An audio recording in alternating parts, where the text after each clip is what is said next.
யாத்ராமத்தின் புஸ்தகம் 34ஆம் அதிகாரத்தை எடுத்துக்கொள்ளுங்க. அதுல 10வது வசனத்தை நாம் தியானிப்போம்.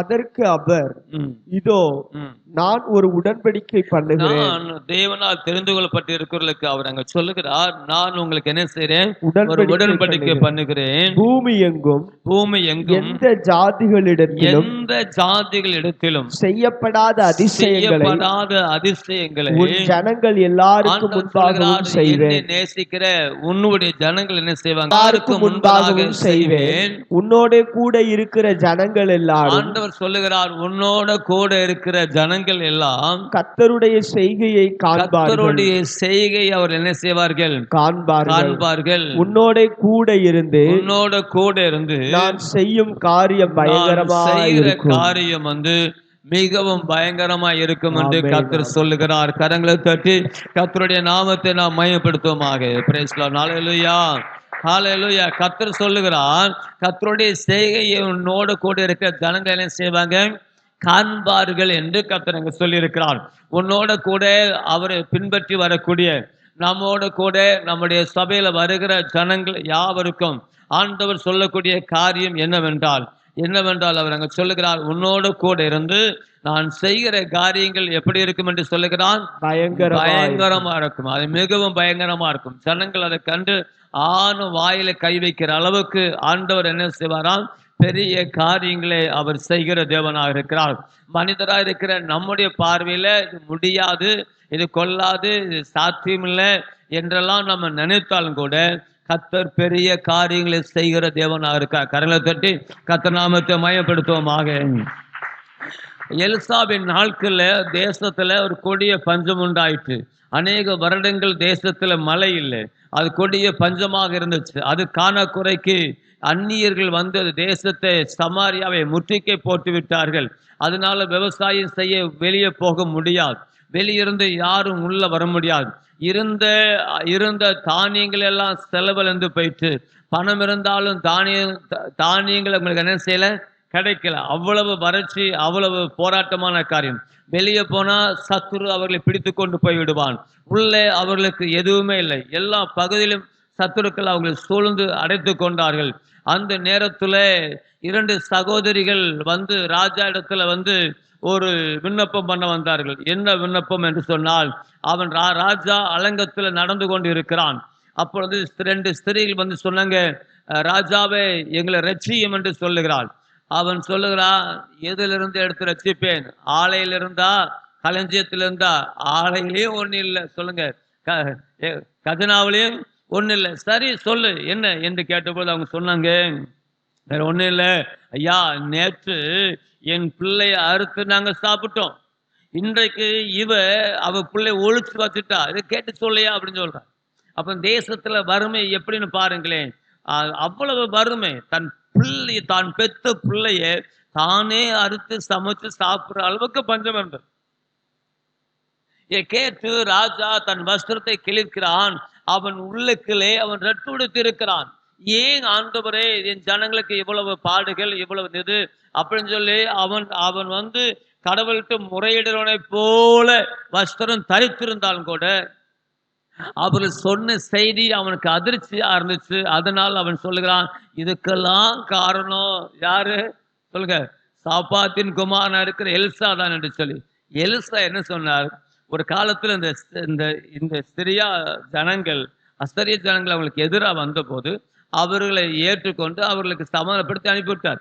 அன்றைக்கு அவனோடு சமாதானப்படுத்தினது இவர் தான். சமாதானம் பண்ணாலும் அப்படி ஆயிடுச்சு. இன்னைக்கு அவன் திரும்ப படையெடுத்து வந்துட்டான். அப்படியான்னு சொல்லிட்டு இனி கர்த்தருக்கு காத்திருந்து என்ன பிரயோஜனம் என்று சொல்லி கர்த்தருடைய ஊழியக்காரனுடைய தலையை வாங்கி போடுவேன் என்று சொல்லி அவன் விரோதமாக வந்த பொழுது இங்கே எலிசாவுக்கு முன்பதாக இஸ்ரவேல் மூப்பர்கள் எல்லாம் என்ன செய்யலாம், தேவன் இந்த நிலைமை மாற்றுவதற்கு நாங்கள் என்ன செய்யணும் அப்படின்னு இங்கே ஒரு ஆலோசனை பண்ணி கொண்டு இருக்கிறார்கள். கர்த்தரிடத்துல வார்த்தையை கேட்க முடிய வந்திருக்கிறார்கள். மூப்பர்களாம் தங்களை தாழ்த்தி தேவ சமூகத்துல காத்திருக்கிறாங்க. எலிசா சொல்றாரு, அந்த மகன் என்ன செய்யறான் சொல்லுங்க? அவனுடைய ஆண்டவன் பின்னால வருகிறான். அவனுடைய வேலைக்காரன் என்ன செய்ய முன்னால வருகிறான். அவனை உள்ள விடாதீங்க என்று என்று என்று அவர் அங்கு சொல்லுகிறார். காரணம், தன் தலையை வாங்குறதுக்காக வருகிறார் என்கிற செய்தியை அவன் வருவதற்கு முன்பதாகவே தீர்க்கதரிசி சொல்லுகிறார். இப்பொழுது அவர்கள் வரும்போது அவனை உள்ள விடவில்லை. வந்து சொல்றாங்க, இனி கர்த்தருக்கு காத்திருந்து என்ன பிரயோஜனம் என்று சொல்றாங்க. அப்பொழுது எலிசா சொல்றார், நாளைக்கு இந்நேரத்துல சொல்லுங்க, நாளைக்கு இந்நேரத்துல என்ன செய்யப்படும்? ஒரு மரக்கால் கோதுமை ஒரு பணத்துக்கு விற்கப்படும். ராஜாவுக்கு கைவிலாக கொடுக்கிறவன் சொல்றான், அது எப்படி? வானத்திலிருந்து மதிலே சாஞ்சாலும் அது எப்படி ஆகும்? அவர் சொன்னார், நீ அதை கண்ணால காண்ப, நீ புசிக்க மாட்ட. ஆனா நடந்தது என்ன? தேவன் அன்றைக்கே அந்த அற்புதத்தை செய்ய ஆரம்பித்தார். Praise the Lord. ஹல்லேலூயா. ஐயா, தேசத்துல ஒண்ணுமே இல்லை. ராஜா அரண்மனையிலேயே ஒண்ணு இல்லை. ராஜா அரண்மனையில ஒண்ணு இல்லைன்னா மக்கள் வீட்டுல என்ன இருக்க போகுது? மக்கள் வீட்டுல ஆகாரம் இருந்தா யாராவது பிள்ளைய எடுத்து சாப்பிடுவாளா?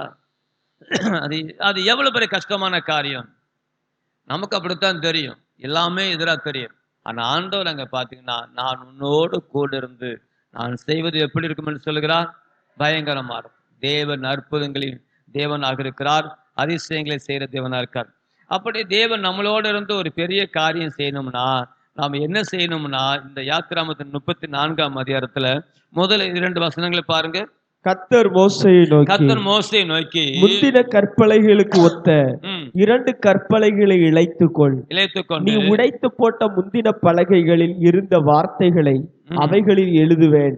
விடியற் காலத்தில் நீ ஆயத்தமாகி சொல்லுகிறார், நீ விடிய காலத்தில் ஆயத்தமாகி சீனாய் மலையில் ஏறி அங்கே மலை உச்சியிலே காலமே என் சமூகத்தில் வந்து நில் என்று சொல்லுகிறார். அடுத்த வசனம், உன்னோட கூட ஒருவன் அங்க என்ன செய்யக்கூடாது? வரக்கூடாது. மலையில் எங்கும் ஒருவனும் காணப்படவும் கூடாது. இந்த மலையின் சமீபத்தில் ஆடு மாடு மேயவும் கூடாது என்று ஒரு கட்டுப்பாடு செய்கிறார். Praise the Lord. ஹல்லேலூயா. வசனம் 2ல வாசிக்கும் போது அவர் என்ன சொல்றாருன்னா, நீ விடிய காலத்துல நீ ஆயத்தமாகி சீனாவின் கொடிமுடியில வந்து என்ன செய்? நெல் என்று சொல்லுகிறார். நீ கர்த்தருடைய சமூகத்துல காலமே அவர் தேடுறவளா இருக்க வேண்டும். காலையில கர்த்தருடைய சமூகத்தை நம்ம தேடும் பொழுது தேவன் நமக்கு வேண்டியவைகளை செய்கிற தேவனாக இருக்கிறார். இன்னைக்கு அநேகருக்கு காலையில கர்த்தரை தேடுவது ரொம்ப கஷ்டமா இருக்கு. சொல்றாங்க, பகலெல்லாம் ஊரை சுத்திட்டு, பகலெல்லாம் மீன் பேச்சு பேசிட்டு, என்னென்னத்தையும் பண்ணிட்டு படுக்கிறது, லேட்டா படுக்கிறது, காலையில ஜெபம் பண்ண எந்திக்கிறதே இல்லை. என்ன கேட்டா கூண்வலிக்கு குறுக்களிக்கு. காலையில் எந்திரிச்ச பிறகு வேலையா அதான் இதா ஒரே ஓட்டம். நான் என்ன சொல்றேன், நீ எங்கே ஓட பத்தி பிரச்சனை இல்லை. முதலாவது காலையில கர்த்தரை தேடினாலே போதும். Praise the Lord. ஹல்லேலூயா. நீ காலையில கர்த்தர் முகத்தை தேடாம அங்க இங்கேயும் நீங்க போய் தேடி உங்களுக்கு என்ன பலன் கிடைக்க போகுது? இங்கே ஆண்டவர் சொல்ல, காலையில நீ ஆயத்தமாகி சீனாவின் கொடுமலை வந்து நின்னா அது லேசான காரியமா? அது அப்ப சூரியன் உதயமாகிறதுக்கு முன்பதாக அவன் அங்க வந்து கர்த்தருடைய வார்த்தையை கர்த்தருடைய சமூகத்துல வந்து நிக்கணும்னா அந்த மலையில ஏறி வர்றது அவ்வளவு லேசான காரியம் இல்லை. 80 வயதுக்கு மேற்பட்ட ஒரு முதிர்ந்த ஒரு வயதுள்ள ஒரு மோசே. Price the Lord. ஹல்லேலூயா. ஹல்லேலூயா. 80 வயதுல அழைக்கப்பட்டு வருகிறார். தனக்கு அழைத்து கொண்டுதான் வருகிறார். சில வருடங்கள் ஆயிருச்சு. ஆனால் கூட தேவன் அவரோடு கூட இருக்கிறார். அவர் 120 வயசு வரை வாழ்ந்தார். ஆனால் அவருடைய பார்வை மங்கி போகவில்லை, அவருடைய பலன் குன்றி போகவில்லை. இங்கே தேவனை சந்திக்கிறதுக்காக இந்த சீனாவின் மலைக்கு ஏறுவா என்று சொன்னார். அதே நேரத்தில் அவருடைய இறுதி காலங்கள் வரும்போது அவர் பிஸ்காவின் கொடிமுடியில வந்து நெல் என்று சொல்லுகிறார். 80 வயதுல மலைக்கு ஏறுவான்னு சொல்லுகிறார், 120 வயதிலையும் ஏறிவா என்று சொல்லுகிறார். Price the Lord. ஹல்லேலூயா. ஹல்லேலூயா. 80 வயதிலும் ஏறி போனார், உச்சிக்கு 120 வயதிலும் ஏறி போனார். அவர்களுக்கு பலன் குன்றவும் இல்லை, குறுகவும் இல்லை. காரணம், தினந்தோறும் காலையில கர்த்தர் முகத்தை தேடுகிறவராக இருந்தார். முதல் வசனத்தை வாசிக்கும் போது, நீ உடைத்து போட்ட அந்த பலகைக்கு ஒத்த பலகை இணைத்து கொண்டு வா, நான் எழுதுவேன். பிரமாணங்கள் என்ன செய்வேன்? எழுதுவேன். நீ கை கொள்ள வேண்டிய, நீ நடக்க வேண்டியவைகளை ஏற்கனவே தன் விரல் பட தேவன் எழுதி கொடுத்ததை நீ உடைச்சு போட்ட. ஏற்கனவே உங்களுக்கு உபதேசிக்கப்பட்ட கர்த்தருடைய வார்த்தையை சில நேரங்களில் நாம் அதை மறந்து போகிறோம், அல்லது யார் சொல்லியோ கேட்டுட்டு இது அப்படியே உச்சி கொட்டிட்டு போயிடும். அப்படி விட வேண்டாம். தேவன் மாத்தி மாத்தி எழுதுறவர் அல்ல. அவர் ஒரு நேரம் சொன்னா ஒரு நேரம் சொன்னதுதான். அவர் ஒரு நேரம் விளம்பினார், வல்லமை கர்த்தருடையது என்று நான் 2 தடவை கேட்டேன் என்று பக்தன் சொல்லுகிறார். அவர் ஒரு நேரம் சொல்லக்கூடிய வார்த்தை 2 நேரம் நம்முடைய காதில் தொனிக்கும் என்று சொல்லுகிறார். ஆகவே கர்த்தர் சொல்லுகிறார், இந்த மாதத்துல ஆண்டவர் நம்மை கொண்டு பெரிய காரியங்களை செய்வார், அல்லது பயங்கரமான காரியங்களை செய்வார். அப்ப காலையில ஒவ்வொரு விசுவாசியும் கர்த்தருடைய சமூகத்தை தேடும். உங்க மனசை பதற விடக்கூடாது. சோமன் இருக்கிறோம், நிர்விசாரத்தின் ஆவிகளுக்காக நம்ம என்ன செஞ்சிருக்கிறோம் சொல்லுங்க. இது யாருக்கும் வரக்கூடாது. சில பேருக்கு என்ன நினைக்கிறாங்கன்னா, அவர் சொல்லுவாரு, அவங்க சொல்லுவாங்க, அதுக்காண்டி நம்ம விட முடியுமா? ஓடு, அங்க ஓடு, இங்க ஓடு, நீ வா, நீ எனக்கு சொல்லு, நீ எனக்கு சோசியமா பார்த்துட்டு தெரியுறிய. கர்த்தருடைய வார்த்தையை நீங்க அசட்டு செஞ்சிட்டீங்கன்னா பிறகு உங்களுக்கு பெரிய கஷ்டம். நாங்க அதுக்கு விதிவிலக்கு இல்லை. நாங்க இத்தனை வருஷம் போனோம் என்று ஒண்ணுமே ஆகல. அது எப்படி ஆகும்? அது எப்படி கிடைக்கும்? நான் என்ன சொல்றேன்னு சொன்னா, நமக்கு அறிவு ரொம்ப இருக்கிற மாதிரி நம்ம நினைக்கிறோம். ஆனா அறிவே இல்லை. என்ன இல்லை? அறிவே இல்லை. நாம் தேவனை பற்றி கொள்ள வேண்டும். கர்த்தர் சொல்லுகிறார், சரி நடந்ததா இருக்கட்டும் மோசே, நடந்ததா இருக்கட்டும், நீ என் சமூகத்தில் வந்து நெல்லு, நான் உன்னை செய்ய போறேன், ஆசீர்வதிப்பேன். ஒண்ணு மட்டும் இல்லை, நீ நடக்க வரக்கூடிய ஜனங்களை நான் ஆசீர்வதிப்பேன். அதனாலதான் வசனம் 10 வாசிக்கும் போது அவர் அங்க என்ன சொல்றாருன்னு பாருங்க. 10ஆம் வசனத்தினுடைய அந்த முதல் தொடக்கத்தை பாருங்க. அதற்கு அவர், இதோ நான் ஒரு உடன்படிக்கை பண்ணுகிறேன், நான் உன்னோடு என்ன செய்ய போறேன், ஒரு உடன்படிக்கை செய்ய போகிறேன். பூமி எங்கும் எந்த ஜாதிகளிடத்திலும் செய்யப்படாத அதிசயமான ஜனங்கள் எல்லாருக்கும் முன்பாக செய்வேன். பூமியில எந்த ஜனங்களிடத்திலும் அப்படி செய்யல. எவ்வளவோ ஜனங்கள் இருக்கிறாங்க, 900 கோடி மக்கள் கிட்ட இருக்கிறாங்க, எத்தனையோ மொழி பேசக்கூடிய மக்கள் இருக்கிறாங்க, எத்தனையோ ஜாதிகள் இருக்கு, எத்தனையோ மதங்கள் இருக்கு. அவங்களோட எல்லாம் தேவன் அந்த உடன்படிக்கை செய்யல. சாதாரணமான சனத்தை போல நம்ம வந்திருக்கிறோம், ஆனா நம்மளோட தேவன் அந்த உடன்படிக்கை செய்யறார். பிரைஸ் தி லார்ட், ஹல்லேலூயா. தேவனே நம்மளோட உடன்படிக்கை செய்யறாருன்னா நம்ம எவ்வளவு விசேஷித்தவர்கள். அந்த அறிவியே நமக்கு இல்லாம போகுது. நமக்கு அந்த அறிவு இருந்தால் நிச்சயமாகவே நம்மை கொண்டு தேவன் பெரிய காரியங்களை செய்கிற தேவனா இருக்கிறார். சங்கீதம் 20ஆம் சங்கீதத்துல ஒரு வசனத்தை நம்ம வாசிக்க வேண்டும். நான் உன்னோட வந்து பெரிய காரியங்கள் செய்வேன் என்று கர்த்தர் சொன்னது இந்த வசனத்துக்கு பிறகு மாத்திரமல்ல, இந்த அதிகாரங்களுக்கு முன்பதாகவே கர்த்தர் ஏராளமா செஞ்சிட்டார். கர்த்தர் எகிப்திலிருந்து அவர் அழைக்கும் பொழுதே ஏற்கனவே பார்வோனிடத்துல 10 வாதைகளை அவர் நிறைவேற்றி காமிச்சார்.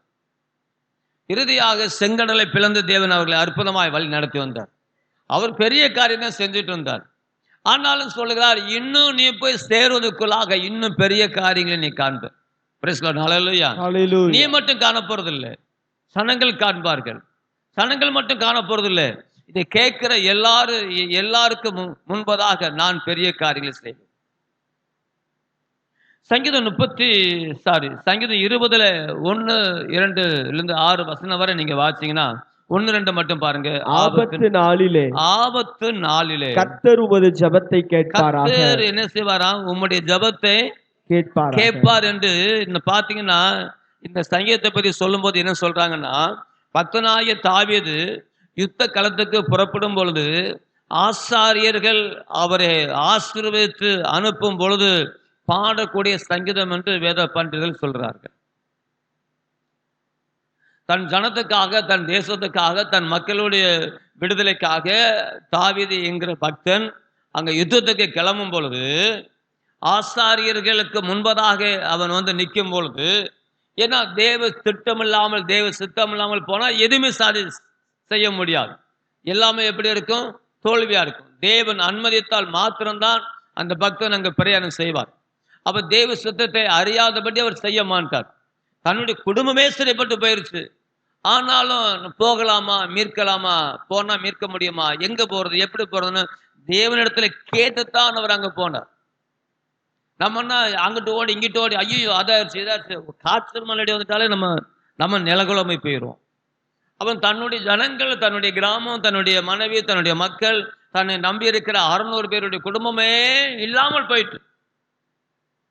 ஆனாலும் அங்க அவர் நிதானமா செய்யட்டு, ஆண்டவரே எப்போ நடந்துச்சு, என்னைக்கு நடந்துச்சுன்னு தெரியல, எங்கிட்டு யார் வந்து எங்கிருந்து வந்து மனைவி மக்களை ஆடு மாடை பிடிச்சிட்டு போனாலும் தெரியல, எந்த வழியா போகணும்னு தெரியல, எனக்கு வழி காட்டுங்கப்பான். இல்லையா? கர்த்தர் வழி காட்டினார். சொல்லுங்க, கர்த்தர் என்ன செஞ்சார்?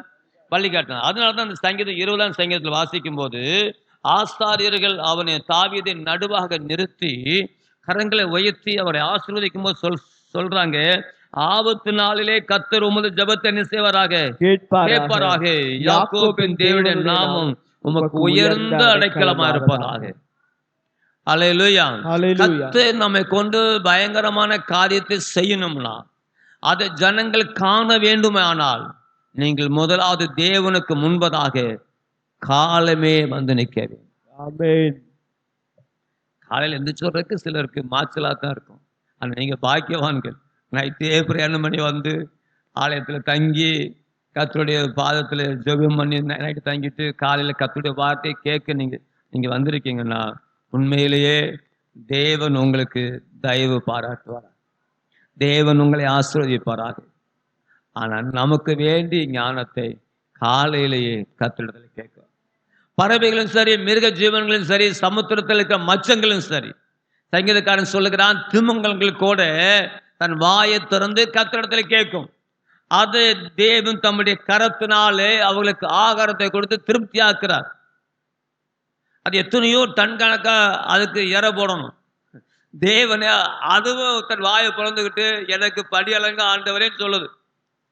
அவைகளுக்கும் தேவன் தம்முடைய கரத்தை விரித்து என்ன செய்யறார்? சாப்பிடப்பா. சின்ன சித்திரம்புக்கு முதற்கொண்டு அவர் ஆகாரம் கொடுக்கிறார். அது யானை பாய்க்கலும் அதிகமா திங்க கொடுத்து திமுங்கலும் அதுக்கும் அள்ளி கொடுக்கிறார். சொல்லுங்க, சாதாரணமான சித்திரம்பு கட்டெரும்பு அது நம்ம கண்ணுக்கு நல்லா தெரியும், அதையும் தேவன் போஷிக்கிறார். அப்பாவை போல அன்பு காட்ட யாரும் முடியாது. எதுவுமே எனக்கு ஒண்ணுமே தரலன்னு சொல்லி அதெல்லாம் குறை சொல்லார். சொல்லுங்க, எந்த ஜீவ ஜந்துக்களையும் செய்யாது. மனுஷன் ஒருவன் மட்டும்தான் 10 மாடி வீடு கட்டினாலும் 10 கார் வாங்கி விட்டாலும் எனக்கு அது இல்லை இது இல்லைன்னு சொல்லுவான். என்னமோ தெரியல, இந்த மனுஷனுடைய புத்தி அப்படி இருந்தாலும் அவருடைய அன்பு என்னமோ தெரியல, நம்ம மேல இவ்வளவு அன்பு அவர். சார், ஆபத்து நாள்ல கர்த்தர் உம்முடைய ஜெபத்தை கேட்பாராக. யாக்கோபின் தேவனே உமக்கு எப்படி இருப்பாராக? உயர்ந்த அடைக்கலமா இருப்பாராக என்று அவர் அங்க சொல்லி இருக்கிறார். Amen. Praise the Lord. Hallelujah. இப்படி இருக்க யாத்ராமத்தின் புஸ்தகம் 16ஆம் அதிகாரம், யாத்ராமம் புஸ்தகம் 16ஆம் அதிகாரம் 12ல இருந்து சில வசனங்களை வாசிங்க. நம்ம இந்த குறுகிய நேரத்துக்குள்ள நம்ம நிறைவு செஞ்சோம். இஸ்ரவேல் புத்திரரின் முறுமுறுப்புகளை கேட்டிருக்கிறேன். நீ அவர்களோட பேசி, நீங்கள் சாயங்காலத்தில் இறைச்சியும் புசித்து விடியற் காலத்தில் அப்பத்தால் திருப்தியாகி, நீங்கள் விடிய காலத்துல அப்பத்தினால நீங்க என்ன செய்வீங்க? திருப்தி ஆகுவீர்கள். நான் உங்கள் தேவனாகிய கர்த்தர் என்பதை கர்த்தர் என்று நீங்கள் என்ன செய்வீங்க? அறிந்து கொள்வீர்கள் என்றார். சாயங்காலத்தில் காடைகள் ஆண்டவர் அங்க சொன்னபடி காடைகள் வந்து என்ன செஞ்சது? விழுந்து பாளையத்தை மூடிக்கொண்டது. பாளையம் முழுவதும் மூடிக்கொண்டது. விடியற் காலத்தில் பாளையத்தை சுற்றி பனி பெய்திருந்தது. பாளையத்தை சுத்திலும் மற்ற இடத்துல அந்த பனி இல்லை. பாளையத்தை சுத்திலும் என்ன செஞ்சதா? எப்படி நம்ம வீட்டை சுத்தி நம்ம தண்ணி தெளிச்ச மாதிரி பாளையத்தை சுத்திலும் என்ன செஞ்சது? பனி பெய்திருந்தது. பெய்திருந்த பனி நீங்கின பின்பு, பெய்திருந்த பனிகள் நீங்கின பின்பு, இதோ வனாந்தரத்தின் மீதெங்கும் உருட்சியான ஒரு சிறிய வஸ்து உறைந்த பனிக்கட்டி பொடியாத்தனையாய் தரையின் மேல் கிடந்தது. ஆமென். இஸ்ரவேல் புத்திரர் அதை கண்டு அது இன்னது என்று அறியாதிருந்து ஒருவரை ஒருவர் பார்த்து இது என்ன என்றார்கள். அப்பொழுது மோசே அவர்களை நோக்கி, இது கர்த்தர் உங்களுக்கு புசிக்க கொடுத்த அப்பம் என்றார். போதும். Praise the Lord. ஹல்லேலூயா. காலமே என் சமூகத்துல வந்து நெல் என்று சொன்ன அதே தேவன் காலை வேளையில அவர்களை போஷிக்கும்படியாக ஏன்னா அவங்க இப்போ விவசாயம் செய்ய முடியாது, அவங்க கதிர் அறுத்து அரிக்கட்டு சுமக்க முடியாது, அது களத்தில் அடித்து அதை சேர்க்க முடியாது. ஏன்னா இது ஒரு நாடோடியாக வந்து கொண்டு இருக்கிறது. சொல்லுங்க, இந்த கூட்டம் என்ன செய்யுது? கர்த்தர் எகிப்திலிருந்து அவர்களை கொண்டு வந்து கொண்டிருக்கார். இன்னும் அவங்க போய் சேரக்கூடிய இடத்துல போய் சேருகிற வரையிலும் கர்த்தர் தான் அவர்களை நடத்துறார், முன்பதாக நடத்துறார். அதனால அன்றன்றைக்கு உள்ள ஆகாரத்தை தேவன் அவர்களுக்கு என்ன செய்யணும்? சொல்லுங்க, கொடுக்கணும். ஆகவே ஏசப்பா கூட நமக்கு ஜெபிக்க கற்றுக் கொடுக்கும் போது, பரலோக ஜெபத்தை கற்றுக் கொடுக்கும் போது, அன்றன்று உள்ள ஆகாரத்தை எங்களுக்கு என்ன செஞ்சிடலாம்? தாரும் அப்படின்னு கேளுங்கன்னு ஆண்டவர் சொன்னார். அப்போஸ்தலர்களை தங்கள் ஜெபமனை கற்று கேட்கும் பொழுது, ஏப்பா நீ இப்படித்தான் கேட்கணும்னு சொல்லி ஆண்டவர் கற்றுக் கொடுத்தார். நீ ஏன் அப்படியே பெட்டி விரிச்சு வச்சுட்டு இருக்கிற? ஆண்டவர் இங்கே காடைகள உனக்கு தேவையான அவர் காடைகளை கொடுக்கிறார். அது காலையில நீங்க சாமத்துல எந்திரிச்சு தேடி போனீங்களா அங்க ஒண்ணுமே கிடைக்காது. சொல்லுங்க, சாமத்துல எந்திரிச்சு தேடினா நினைச்சாது ஒண்ணுமே கிடைக்காது. இப்பொழுது விடிய காலத்துல அவங்க எந்திரிச்சு கதவை திறந்தா, அவங்க டெண்டில் இருக்கிற வாசல திறந்தா, அதை விட்டு வெளியே வந்தா அந்த பனி பேஞ்சு கொண்டு இருக்கு. பனி நீங்கின உடனேதான் அவங்க கண்களை எடுத்து பார்க்கும்போது அவங்களுக்கு வேண்டிய அப்பத்தை தேவன் கொடுக்கிறார். பிரேஸ் லார்ட், ஹல்லேலூயா. குறைக்கு தின்னா நினைச்சிருக்கீங்களா? அள்ளி சாப்பிட்டார். இப்படி அங்க என்ன செய்யல, அவங்க என்ன செய்யல, புறக்கல. அவங்க அள்ளி. ஏன்னா நம்ம ஆண்டவர் கௌரவம் உள்ள ஆண்டவர். சொல்லுங்க, நம்ம ஆண்டவர் எப்படிப்பட்ட ஆண்டவர்? கௌரவமானவர். தமது பிள்ளைகளை அவர் புறைக்கு திங்க விடல. நீ அலைந்து தெரிவதிலே தான் ஆண்டவர் சொல்லியிருக்கார். அவங்க வீட்டு வாசலே தேவன் அதை கொடுக்கிறார். எப்போ? காலையில கர்த்தர் முகத்தை தேடும் பொழுது. ஆமென் சொல்லுங்க. காலையில கர்த்தர் முகத்தை தேடினா நமக்கு என்ன கிடைக்கும்? நம்முடைய தேவை சந்திக்கும். ஆகவே உங்கள் மனசை நீங்கள் பதற விடாதபடி உங்களை காத்துக்கொள்ளுங்க. காலை தோறும் அவருடைய கிருபை மகா பெரியதாக புதியதாக இருக்குது என்று எரேமியா தீர்க்கதரிசி சொல்லியிருக்கிறார். இருந்த போதிலும் கர்த்தர் நல்லவராகவே அவர் காணப்படுகிறார். அடுத்த ஒரு வசனத்தை வாசிச்சு நம்ம ஜெபம் பண்ணுவோம். நம்முடைய ஆண்டவர் காலையில நமக்கு கற்றுக் கொடுக்கிற தேவனாக இருக்கிறார். எடுத்துக்கொள்ளுங்க, ஏசாயாவின் தீர்க்கதரிசன புஸ்தகம் 50ஆம் அதிகாரம் 4-5 வசனங்களை வாசிங்க நம்ம ஜெபம் பண்ணுவோம். சமயத்துக்கு ஏற்ற வார்த்தையை சொல்ல நான் அறியும்படிக்கு கர்த்தராகிய ஆண்டவர் எனக்கு கல்விமானின் நாவை தந்தருளினார். எந்த நாவை தந்திருக்கிறாரா? கல்விமான் நாவை அவர் என்ன செஞ்சிருக்கிறார்? தந்திருக்கிறார். காலைதோறும் என்னை எழுப்புகிறார். அவர் காலைதோறும் நம்ம எழுப்புகிறார். கர்த்தர் நம்மை கொண்டு பெரிய காரியங்களை செய்யணும், அல்லது பெரிய காரியத்தை நம்ம காணணும், அல்லது நம்மை கண்டு பயங்கரமா நமக்கு காரியத்தை கர்த்தர் செய்யணும்னா, மோசே காலமே கர்த்தருடைய சமூகத்துல வந்து நின்றது போல மோசேக்கு சொல்லும் போது என்ன சொன்னார்? ஒருவனும் உன்னோட கூட என்ன செய்யக்கூடாது? வரக்கூடாது. அப்படின்னா என்ன? வீண் சிந்தையோடு நீ வரக்கூடாது. அதுதான் அர்த்தம். அவன் சொன்ன வார்த்தையோட புலம்பை கிளம்பிலாம் வந்து சேராது. தெளிவா வா, நான் அவனை ஆசீர்வதிக்கிறேன். ஏன்னா அவர் நமக்கு தெளிவுபடுத்துற ஆண்டவர். ஆமென். இங்க என்ன சொல்றான்னா, இளைப்படைந்தவனுக்கு சமயத்துக்கு ஏற்ற வார்த்தையை சொல்ல அறியும்படிக்கு கர்த்தராகிய ஆண்டவர் எனக்கு என்ன செஞ்சிருக்கிறார்? கல்விமான் நாவை தந்தருளினார். காலைதோறும் என்னை எழுப்புகிறார். கற்றுக்கொள்ளுகிறவர்களை போல நான் கேட்கும்படி என் செவியை கவனிக்க செய்கிறார். முழங்கால் படிடுமா? இங்க நாம் ஜெபம் பண்ணோம். அவர் காலைதோறும் நம்மை எழுப்பி நம்ம கற்றுக் கொடுக்கிற தேவனா இருக்கிறார். ஆனா காலையிலேயே அவர் சமூகத்துல வந்து நீங்க நிற்கும் பொழுது கர்த்தர் பெரிய காரியங்களை செய்கிற தேவனாக இருக்கிறார். பக்தனாகிய யோசுவாவின் நாட்களில் நீங்க பார்ப்பீர்களானால் அவர்கள் யோர்தான் அன்றை கடந்து வந்து யோர்தானை கடந்த நிமிஷத்திலே, குறிப்பாக யோர்தானின் மேற்கரையை அவர்கள் கடந்து எல்லாரும் தீர்ந்த உடனே அதை கேட்ட எரிகோ ஜனங்கள் தளர்ந்து போய்விட்டார்கள். அதை கேட்ட கானானியர்கள் அத்தனை பேரும் தளர்ந்து போய்விட்டார்கள். என்னடா இது பெரிய காரியமா அவர்களை கொண்டு தேவன் செய்கிறாரே, யோர்தான் கரை புரண்டு ஓடிக்கொண்டிருக்கு, அது ஓடுற காலத்துல தாண்டவே முடியாது, செத்து போவான், வெள்ளத்துல இழுத்துக்கிட்டே போயிரும்ல பார்த்தோம். அவன் அசால்ட்டா கால் நனையாம அக்கறை ஏறிட்டாங்களே, எவ்வளவு பயங்கரமானது இருக்கு, எவ்வளவு பெரிய காரியமா இருக்கு. கேட்கிற யாவருடைய இருதயமும் சோர்ந்து போயிட்டு. ஆகவே நாம் தேவனோடு இருக்கும் பொழுது, தேவனுடைய வழியில நாம் நடக்கும் பொழுது, தேவ சத்தத்துக்கு கீழ்ப்படியும் போது, தேவ கட்டளை நாம் மதிக்கும் பொழுது, கர்த்தர் அப்படியே பெரிய காரியங்களை செய்கிற தேவனாக இருக்கிறார். நான் உங்களுக்காக ஜெபிக்கிறேன். நஸ்ரவேனாகிய இயேசுவின் நாமத்தினால இந்த கால வேளையை ஆசீர்வதிங்க ஆண்டவரே. யாத்திராகமம் 34ஆம் அதிகாரம் 10வது வசனத்தின்படியே உன்னோட கூட இருந்து நான் செய்வது பயங்கரமா இருக்கும் என்று சொன்னீங்களே.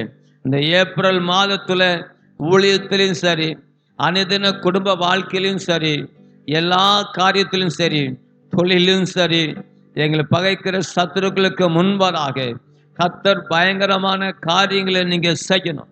அல்லது எங்களை இழிவாக மதிக்கக்கூடிய ஜனங்கள் மத்தியில கர்த்தர் எங்களை கொண்டு பயங்கரமான காரியங்களை நீங்க செய்யணும். ஆண்டவரே, சபையில் இருக்கிற ஒவ்வொரு குடும்பத்துக்கும் நீங்க அற்புதமான காரியங்களை செய்யணும். அவங்களை சூழ்ந்திருக்கிற ஜனங்கள் உங்க பிள்ளைகளுக்கு செய்யக்கூடிய அந்த அற்புதமான செயல்களை அவங்க கண்கூட காணணும். ஆண்டவரே, நீங்க பெரிய காரியங்களை நீங்க செய்யுங்க.